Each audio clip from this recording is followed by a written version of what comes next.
Muy buenos días, mi nombre es Ricky Neufeld. Yo me acerco a ustedes acerca de mi padre, el señor Alfred Neufeld, teólogo paraguayo, quien hace un poquito más de 2 meses ha fallecido después de una lucha con el cáncer de hígado. Él fue una persona que ha dejado profundas huellas en mi vida en particular, pero también más allá de mi vida, en la vida de muchas personas en Paraguay y sí, por el mundo entero, que fue algo que nos dimos cuenta de forma muy impresionante durante su enfermedad, durante la lucha con el cáncer que tuvo, donde en ese tiempo personas de todo el mundo se acercaron, especialmente a través de las redes sociales, junto a nosotros para mostrarnos el apoyo y acompañarnos en oración. Y también después de que él lastimosamente ha fallecido, muchas personas han comentado lo mucho que la vida de mi padre ha tocado sus vidas y ha bendecido su camino espiritual. Y en ese sentido, eh, me alegra mucho poder responder un poquito más acerca de su vida y compartir algunas cosas de su trayectoria.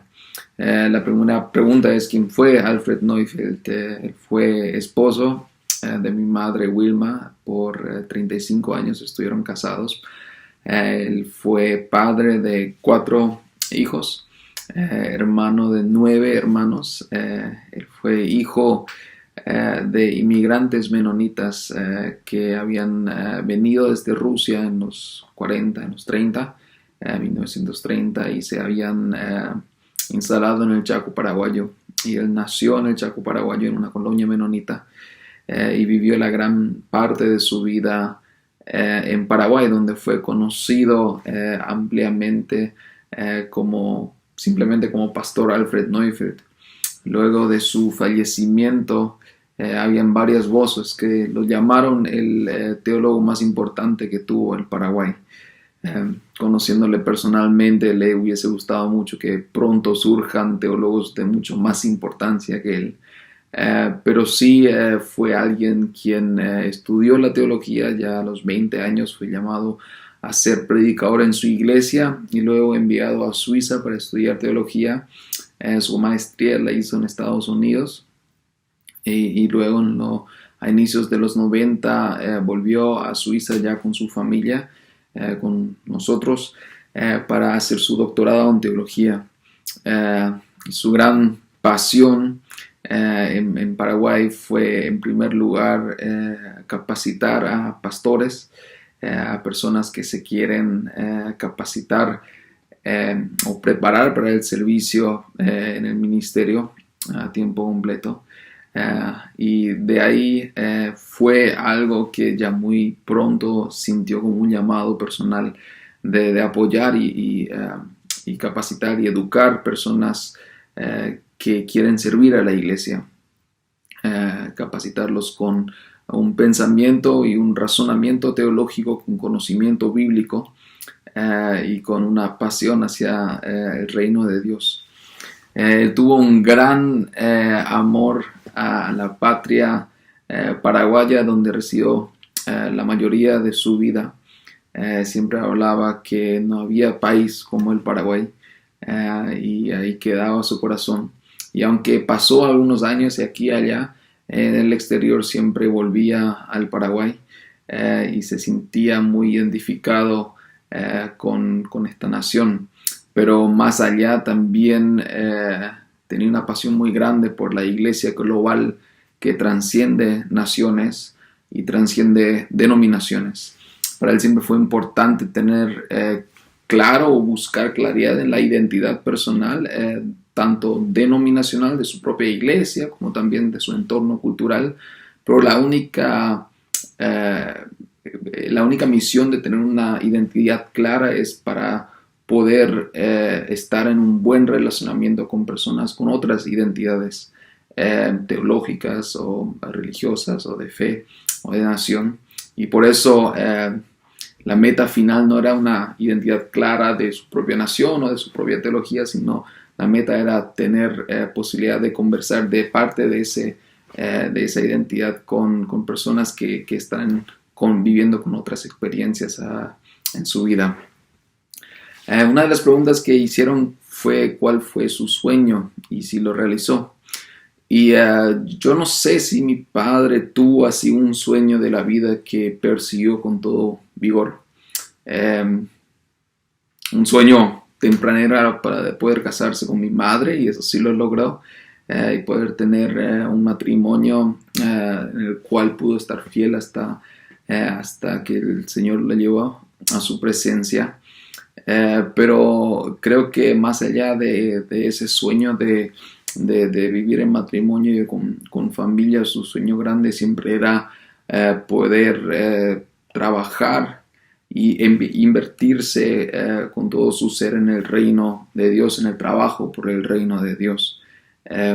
Este reino de Dios que se manifestaba en todas las formas diferentes en la iglesia como instrumento central, pero mucho más allá de la iglesia también este reino fue algo que le apasionaba a mi padre, y su sueño era poder invertir de manera clara con toda su vida en este reino. Y estas primeras décadas de su ministerio, ahí su llamado fue más claro en justamente ocuparse a tiempo completo en la capacitación de pastores, como ya había dicho, en enseñar teología sistemática, y lo hizo siendo el director del Instituto Bíblico de Asunción.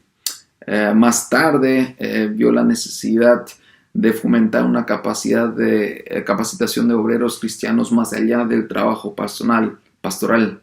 De ahí surgió este sueño de crear o de fundar la Universidad Evangélica en Paraguay, la UEP, que tenía este lema, o que tiene hasta hoy en día ese lema: educar para servir. Y la idea era que más allá de educación en teología, necesitamos líderes que estén capacitados en diferentes áreas de nuestra sociedad, en la formación docente, en el trabajo social, en el ámbito de salud y de lenguas, en música, en administración de empresas y mucho más. Y los últimos 25 años de su vida de ministerio, gran parte de su ministerio fue justamente estar involucrado en desarrollar esta universidad evangélica en Paraguay, donde todas estas sedes, los diferentes campuses están bajo un techo. Él sirvió en esta universidad como rector y más como decano primero, y al final de su vida también como rector, y trabajó mucho, y al fin y al cabo fue una gran pasión que él tuvo, justamente servir esta universidad, desarrollarla, y dar posibilidad a jóvenes especialmente de capacitarse y de recibir una muy buena educación. Y para eso no cansó en buscar becas para personas que no podían de repente pagar por la cuota mensual o justamente para su propia educación. Él pasó mucho tiempo buscando fondos para esta universidad, para que siempre más y más personas puedan recibir una educación buena. Eso fue gran parte de su sueño, de poder realizar eso en Paraguay, y son lindos los testimonios que hablan ahora al final de su vida, ahora que ya ha fallecido, hablan del buen impacto que tuvo, especialmente en la universidad y en el salón de clases, con sus colaboradores. Fue alguien quien tuvo este sueño y trabajó para ello. Otra pregunta es: ¿qué personaje bíblico inspiró a hacer lo que hizo? ¿Por qué? Yo creo que mi padre siempre tuvo una afinidad especial con el apóstol Pablo. Esta teología de la gracia, de la justificación, que el apóstol Pablo, que percató, que fue tocado por Jesucristo en este camino a Damasco, y que cambió su vida fundamentalmente, y de allá de ahí trató de simplemente pensar y reflexionar qué fue lo que el Señor había hecho a través del ministerio de Jesucristo. Este trabajo incansable de hacer llegar estas buenas nuevas transformativas a todo el mundo, y incansablemente también luchar por la unidad de la iglesia que tuvo el apóstol Pablo. Esta misión y la unidad de la iglesia, estas dos pasiones, creo que fueron algo que mi papá también compartió de todo corazón, porque él siempre sintió esta pasión por hacer que este evangelio transformador pueda llegar a las personas y pueda tener ese impacto holístico en las vidas de las personas, en las naciones. Pero también cuando este evangelio llega, y que puede también ocurrir de que haya diferentes interpretaciones de ese evangelio, de cómo se manifiesta, ahí, especialmente en esos momentos, es tan importante de que en todas las diferencias y diversidades de la iglesia no se canse de trabajar por una unidad. Y eso fue algo que el apóstol Pablo luchó toda su vida, y que mi padre, creo que inspirado también por lo que Pablo hizo, trató de luchar en su vida también. Una pregunta que hice acá es: ¿cuál fue el aporte a la iglesia menonita? Mi papá nació en una familia menonita, fue bautizado en una iglesia menonita y vivió toda su vida entre los menonitas, pero su contacto fue mucho más allá. Él fue un representante de los menonitas en la Asociación de Iglesias Evangélicas en el Paraguay, fundando esa iglesia, siendo un motor ahí, pero también representando a los menonitas en los evangélicos en Latinoamérica y a nivel mundial. En los últimos 15 a 20 años de su vida también fue muy involucrado en la Conferencia Mundial Menonita, y ahí tuvo la oportunidad de ser parte de fundar o ser el primer presidente de la Comisión de Fe y Vida, y también el presidente de la comisión que ha organizado la Asamblea General en Paraguay en el 2009. Su involucramiento en la iglesia, en la Conferencia Mundial Menonita, fue algo que le dio mucho gozo. Tuvo muchas oportunidades también de hacer presentaciones allá históricas, de formar justamente la identidad de esta Conferencia Mundial Menonita, ser parte de aquellos que forman y tratan de llevar adelante y fijar esta visión. Y fue algo que disfrutó muchísimo. Y también por la iglesia, por la Conferencia Mundial Menonita, tuvo la posibilidad de escribir un comentario a estas convicciones compartidas de los anabautistas, llamando Lo que juntos creemos, pequeño librito que, si no me equivoco, ha sido traducido a como 15 idiomas, y que fue uno de los 12 libros que él escribió a lo largo de su vida.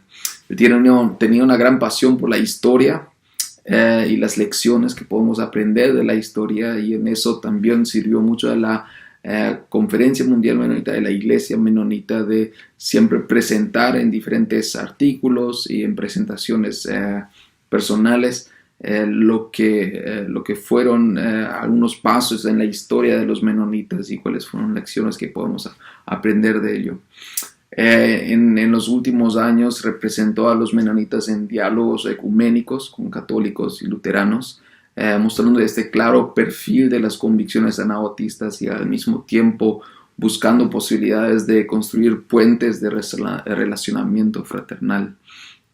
Al fallecer fueron muchas personas que compartieron que sus lecciones y sus prédicas, sus impulsos y conversaciones dejaron muchas huellas bonitas en su vida.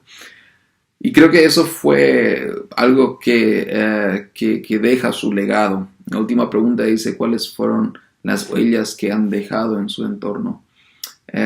Muchas personas lo admiraban por su sabiduría por su conocimiento e intelecto.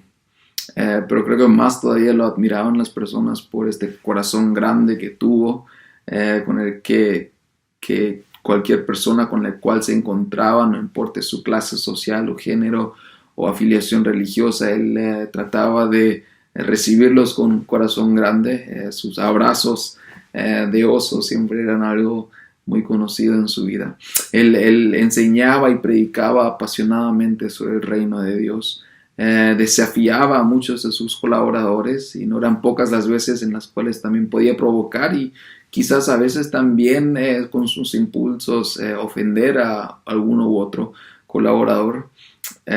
Pero algo que lo caracterizaba siempre fue este deseo de buscar reconciliar a aquellas personas con las cuales quizás había tenido momentos conflictivos, y hacer que estén en un estado reparado. La restauración, la reconciliación fue una de sus grandes pasiones. Mi padre le encantaba restaurar vehículos antiguos, era una de sus pasiones, sus hobbies. Y él me contaba que con la restauración de vehículos antiguos es muy similar, es como un espejo de aquello que Dios hace en nuestras vidas. Él las restaura también, y ese proceso de restauración generalmente no es que ocurre una vez y ya está acabado, sino muchas veces uno restaura y de repente el vehículo funciona por un tiempo y después se quebranta y necesita más amor y necesita más atención y necesita más búsqueda de cómo restaurar. Y así también es el proyecto de Dios con nosotros, de que toma tiempo en nuestro proceso de restauración, pero es algo que Dios ha comprometido a hacer hasta nuestro último respiro. Y eso fue su misión con vehículos, pero también con personas, de buscar restaurar y reconciliar en todo momento. Deja un gran legado, muchas memorias muy bonitas, que nosotros como familiares tenemos, pero más allá de la familia, muchas personas que estuvieron en su entorno dejan legado en sus escritos. Él ha escrito 12 libros, como había mencionado, y alrededor de 200 artículos y monografías o capítulos en diferentes libros. Hay muchas cosas que él trabajó a nivel de intelecto, a nivel de enseñanza, y eso deja de que en sus escritos podamos seguir leyendo su impacto para la iglesia anabautista, pero más allá para la iglesia mundial, pero también saber de que él puede ahora descansar de sus muchos labores, como dice ese versículo en Apocalipsis. Él descansa de sus muchos labores. Vivió una vida en plenitud, vivió una vida llena, vivió una vida apasionada. Se nos fue un poco temprano. Para nuestro criterio nos hubiese encantado tenerlo más tiempo y poder gozar más de su relación, de su amistad. En la iglesia a nivel global, muchos lamentan su partida, porque muchos todavía buscaban aprender de su sabiduría y de las lecciones que él daba, sus reflexiones. Pero ahora las cosas son diferentes y estamos agradecidos que su legado ha sido uno de mayormente huellas buenas y positivas, por las cuales yo personalmente como hijo estoy muy orgulloso. Un saludo.